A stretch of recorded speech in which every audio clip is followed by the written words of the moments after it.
दोस्तों आज की इस वीडियो में हम साधारण ब्याज से संबंधित एक काफ़ी मोस्ट इम्पोर्टेंट प्रश्न को सोल्व करेंगे। और मैं आपको बता दूं इस प्रश्न में होता क्या है कि ये एक ऐसा प्रश्न है जिसमें अधिकतर स्टूडेंट अंत में आकर उलझ जाते हैं और ये नहीं कर पाते कि हमसे यहाँ ब्याज पूछा गया है या मिश्रधन पूछा गया है।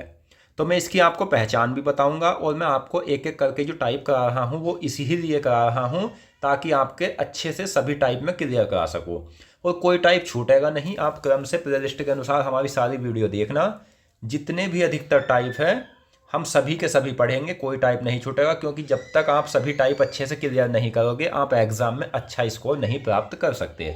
अगर आपको वीडियो पसंद आई तो दोस्तों आप वीडियो को लाइक करना और हमारे चैनल को सब्सक्राइब करना। तो प्रश्न क्या है? प्रश्न है, दलीप राय ने अमरजीत से 9% वार्षिक साधारण ब्याज की दर पर 24,000 उधार लिए। उसे 3 वर्ष बाद इसे चुकाने के लिए कितना भुगतान करना होगा।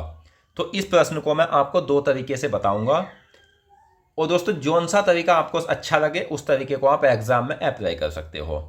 लेकिन मैं जो आपको बताता हूं वो ये बताता हूं कि जिस प्रश्न में साधारण ब्याज के आपसे मूलधन पूछा जाए, दर पूछी जाए, ब्याज पूछा जाए या समय पूछा जाए तो आपको SI बराबर PRT/100 जो फॉर्मूला होता है उसी ही का इस्तेमाल करना है। लेकिन अगर मिश्रधन पूछा जाए तो उसका इस्तेमाल नहीं करना है। ठीक है दोस्तों, चाहो तो आप उसे भी इस्तेमाल कर सकते हो, ब्याज को बाद में मूलधन में जोड़ देना, मिश्रधन आ जाएगा। लेकिन मैं आपको शॉर्ट तरीका बताऊंगा जो आपको इस्तेमाल करना है। तो चलो पहले तो मैं इस सूत्र से आपको इस प्रश्न को करके बताता हूं। तो इसमें हमें P जो दिया है वो दिया है 24,000 रुपये। 24,000 R दी है, R होता है दर जो कि है 9%, गुना समय कितना है 3 वर्ष बटे 100। ये 2 जीरो से 2 जीरो कट जाएगा। तो दोस्तों अब जो हमारा मान आएगा गुना करके वो क्या आएगा? वो आएगा 24 की हम गुना कर लेते हैं आसान बनाने के लिए। तो 24 तिया होता है दोस्तों 24 तिया 72, यानी 720 की अब गुना हम आसानी से 9 से कर सकते हैं। 9 से 0 से गुना 9 0 0, 9 दूनी 18 का 8, 9 सत्ते 63 और 64। तो 6480 जो है ना ये ब्याज है जो आप अधिकतर स्टूडेंट यहाँ टिक कर दोगे और गलत कर लेंगे। लेकिन दोस्तों ये पूछा है कि 3 वर्ष बाद इसे चुकाने के लिए कितना भुगतान करना होगा।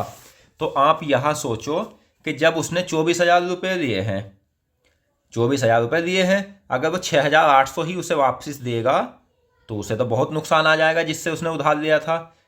तो जब ये 24,000 जोड़कर देगा 6,800 मतलब 6,480 में, तभी तो उसे भरपाई होगी उसकी। तो 24,000 तो ये हो गया जमा 6,480। तो 24 और 6 होता है दोस्तों 30। तो 30,480 जो है वो इस प्रश्न का आंसर है, ऑप्शन सी। तो इस तरह से आप इस प्रश्न को कर सकते हो। और जो मैं दूसरा तरीका बता रहा हूं आपको वो तरीका होता है प्रतिशत खोलकर, यानी जो दर दी है हमारी उसका प्रतिशत हटाकर। वो क्या है वो भी मैं आपको बता देता हूं। जैसे 9% दी है तो 9% का मान होता है दोस्तों 9/100। तो ये तो हो गया मूलधन जो कि हमारा समान ही रहेगा चाहे 20 वर्ष हो जाए। ये है ब्याज कितने दिन का? 1 वर्ष का। तो जब 1 वर्ष का 9 ब्याज है, 3 वर्ष का कितना हुआ? तो 9 तिया 27। ठीक है दोस्तों, 100 हमारे रुपए थे मूलधन, 27 का हमें ब्याज मिला है, कुल कितने हो गए? 127 रुपये, जो किसकी बराबर है? यह है हमारा मिश्रधन के बराबर। लेकिन सवाल में हमें दिया है मूलधन जो कि क्या है? 100 की बराबर। 100 बराबर 24,000। तो ये 2 जीरो से 2 जीरो कट जाएगा। तो 240 गुना 127। अब इन दोनों की गुना करके जो मान आएगा वो हमारा प्रश्न का आंसर है।